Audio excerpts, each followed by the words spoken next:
प्यार ने तोड़ी धर्म की दीवार। पार्ट 1। गांव के बाहर कुछ ही दूरी पर सड़क के किनारे सूरज अपनी बाइक लिए उसका इंतजार कर रहा था। मोमिन खातून के आते ही उसने अपनी बाइक स्टार्ट कर ली थी। 11 जुलाई 2022। ज्यों-ज्यों शाम की रंगत ढलती जा रही थी, वैसे वैसे मोमिन खातून की आंखों में किसी के प्यार की गुलाबी आभा गहराती जा रही थी। उस दिन उसने दृढ़ निश्चय कर लिया था कि आज की रात उसकी जिंदगी की अहम रात होगी। आज रात उसकी हसीन दुनिया की पहली सीढ़ी होगी। यही कारण था कि आज उसकी आंखों से नींद कोसों दूर और मन प्रफुल्लित था।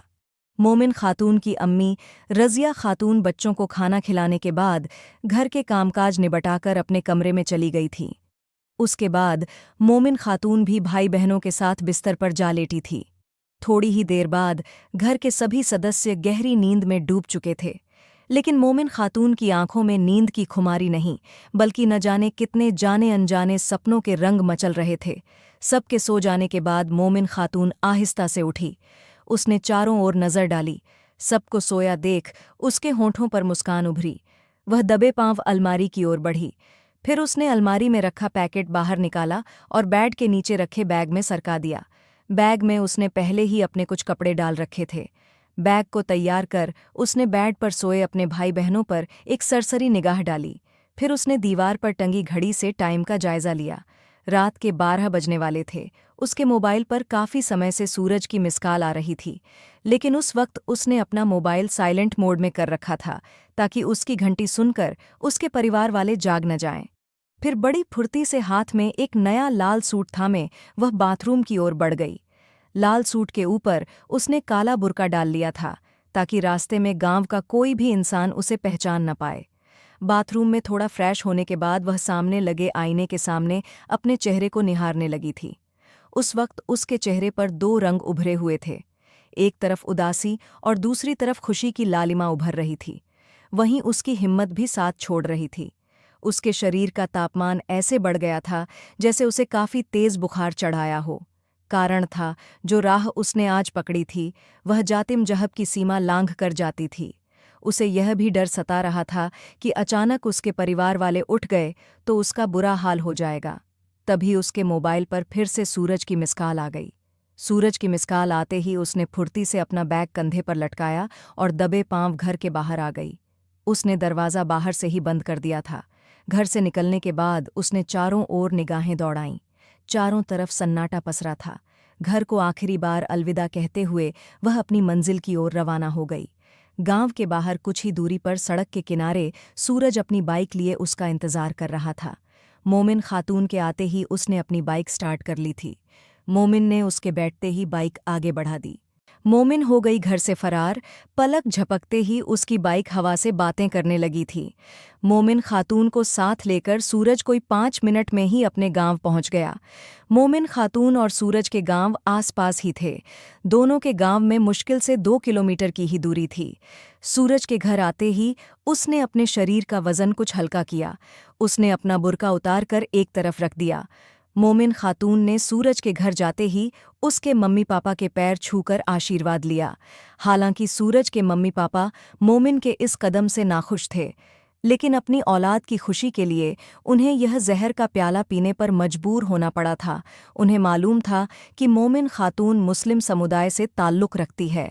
कन्हैया लाल की निर्मम हत्या के बाद वैसे ही देश में बवाल मचा पड़ा था। उन्हें डर था कि कहीं मोमिन खातून के घर छोड़ने की खबर पाकर उसके परिवार वाले उसके घर आकर हंगामा खड़ा न कर दें। इस बात को गहराई से लेते हुए सूरज के मम्मी पापा ने सूरज और मोमिन खातून को काफ़ी समझाने की कोशिश की, लेकिन दोनों ही अपनी जिद पर अड़े थे। मोमिन खातून ने बताया कि उसने अपने परिवार वालों से तो 2 साल पहले ही नाता रखना बंद कर दिया था, लेकिन उस घर में रहकर शरण लेना उसकी बहुत बड़ी मजबूरी थी। मोमिन खातून ने सूरज के घर वालों को दिलासा दिलाया कि मेरे होते आपके परिवार पर किसी तरह की कोई परेशानी आने वाली नहीं। वह इस वक्त बालिग है। उसे अपनी ज़िंदगी अपने तरीके से जीने का पूरा अधिकार है। मोमिन खातून को अपने घर से निकले हुए 2 दिन गुजर गए। उसके घर वालों की तरफ से कोई ऐसी बात सामने नहीं आई जिससे सूरज का परिवार मुसीबत में फंसे।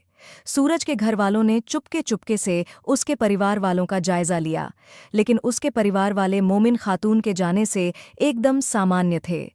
मोमिन खातून के घर वाले पहले ही जानते थे कि एक न एक दिन यह लड़की समाज में उनकी नाक कटवाकर ही रहेगी। फिर वही हुआ, उसकी जो मर्जी थी उसने वही किया। वह आगे भी उनकी एक नहीं सुनने वाली थी। इसी कारण उन्होंने न तो उसके घर छोड़कर जाने का गांव में ढिंढोरा ही पीटा और न ही पुलिस में उसके और सूरज के खिलाफ कोई रिपोर्ट ही दर्ज कराई।